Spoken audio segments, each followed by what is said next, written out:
As Alibaba's share price drops faster than a dress on prom night, we're starting to get some really good economic data from the retail consumer in China. And so that should help Alibaba. And so that's what we're going to cover in this video. And so guys, as you smash that like button, let me run that intro. What's up guys, and welcome back to the channel. And as you can see, Alibaba's share price has dropped almost 15% in the last month, so it hasn't been good, and we're now under $85 per share. It kind of just like hangs around that $80 per share, and then it usually like rips up again. I'm not saying that that's going to happen again, but that's kind of been the pattern. It really doesn't go further below, and the reason why is because then you get into the real like single digit earnings per share area, and so that's why I think it kind of just like hangs around here. So the risk reward, in my opinion, does become much better as it comes down to this level, but we'll see if it hangs around here for longer or if it continues to decline even further. Either could happen, really. Alternatively, the share price could rip like it has done historically, and the reason why I think that there could be some reason why the share price could potentially rip, I mean, who cares if it does or not, is look, China's consumers have actually been really strong as they've sort of like emerged from the COVID reopening, and so retail spending has been strong, but it looks like a tale of two different data points because there seems to be a slight contraction in factory activity. And so let me dive into that a little bit more. So you can see activity in China's service sector actually grew at a healthy pace,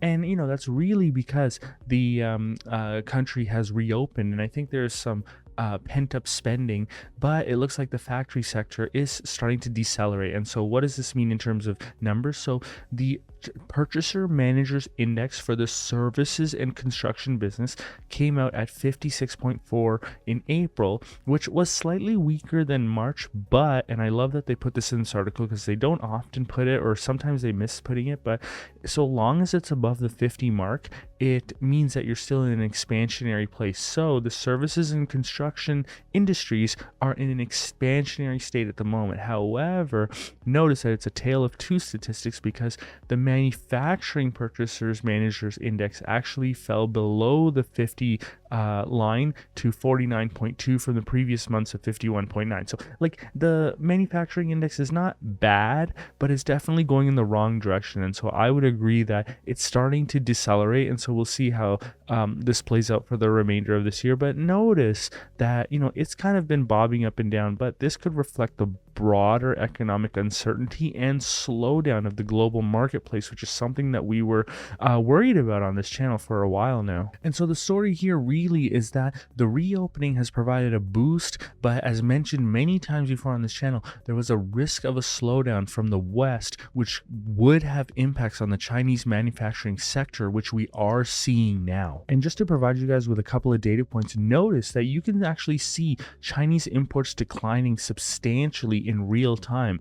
If we remain at the current level that we're in, it will be equivalent to going back a decade. But note that imports are seasonal, and so there should be a pickup in the last 2 quarters of the year. But what I do want to show you is I want to contrast the reduction in imports between the US and China, or imports from China to the US, with other areas in the world, and notice you'll see a huge difference. So here's Mexico. Notice how the import situation from Mexico is not as impacted as the Chinese imports to the US are. And so very interesting tale. And so I was wondering if this is just Mexico specific, or what do the imports look like from other regions of the world. So here are the imports from the European Union, and notice that they're also not down as much, and the same thing with Canada. I'm just not going to bother showing the chart, but between this, Mexico and Canada, it would suggest that there are potentially decoupling impacts as well between the US and China, not just an economic slowdown, but also decoupling impact. And I got to do more work on that because it is tricky to find out what exactly the impact of the two are, but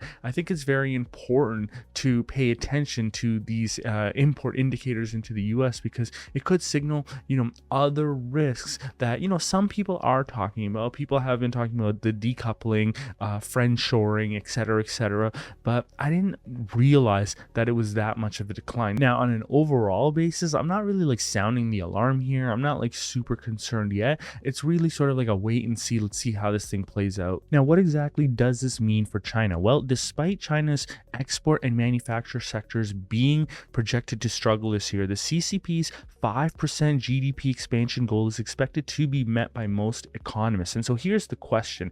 The question really comes down to whether that will fire up a broader recovery that revives hiring in the business environment. Recall, guys, that they do have a youth unemployment issue right now.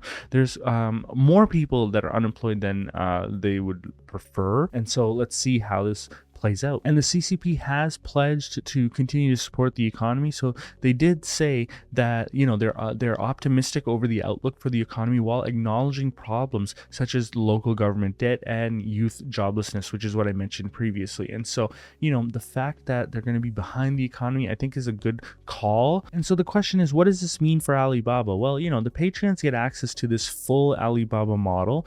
And, you know, the way I'm sort of thinking about this is that, you know, they have one last quarter, I think, left in 2023. And so I think, you know, going backwards by 2.1% on total revenue is probably likely for Alibaba. I mean, they may outperform this a little bit.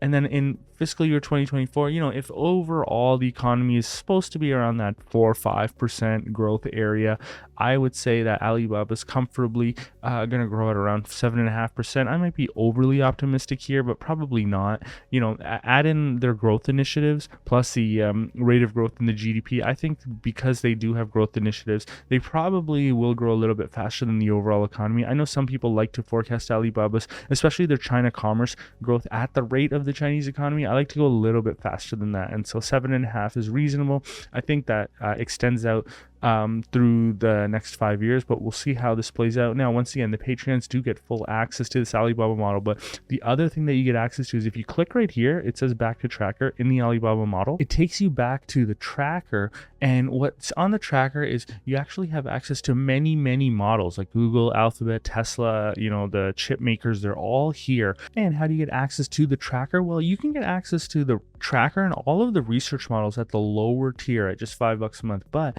you know, and you know, there's over 200 Patreons, most of which are at the lower tier. But if you want to join us on the higher tier, I think this is the best value on YouTube, I think, because you get access to our monthly calls, and then you get special live courses. So every 2 weeks there's a call or a live course, and then you also get access to this banking comps schedule, which is a comparative analysis using important key performance indicators to compare the major banks in the regional space together, because I do believe that there is some opportunity in the environment at the moment. And so, you know, I'll leave that there. Now, the other thing that I do want to point out, and I always point this out, is that, you know, if you are not interested in signing up for the Patreon, no problem. I actually provide very cheap, in fact, free courses, I would say, or sort of like mini courses, which I call the Q&A series. And so if you haven't actually seen that series, I believe that it's the biggest value that this channel offers, and you can get access to all of the Q&A series videos